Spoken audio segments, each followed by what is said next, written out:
After losing his father, one North Texas man thought the hardest part was over. But what happened after the funeral left him searching for answers and for ashes. WFAA's Tiffany Liu is in Dallas tonight with the new lawsuit Golden Gate Funeral Home is facing. Me and my dad were always together, usually. Teresius Jefferson is searching for closure My best friend. after the loss of his father, Sherman Trotter. Dad passed away in December of 2022. That's when we reached out to Golden Gate's Funeral Home. In February 2023, he says the funeral went as planned. After the cremation piece is when everything started to kind of fall to shambles. His Army veteran dad never got a proper military burial at the National Cemetery. In June 2024, Teresius and his family, still waiting for Sherman's remains, filed a lawsuit against Golden Gate Funeral Home and a crematory, as well as their owners. They never reached out to us.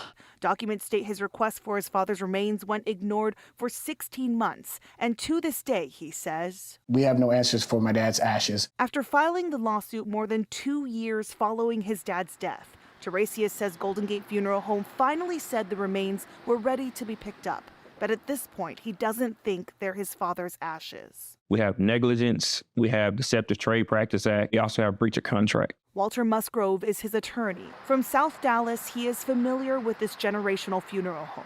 Unfortunately, I've heard this before. This attorney-client duo are coming forward after headlines in late May regarding a stillborn baby found in soiled linens at a laundry service company in Louisiana.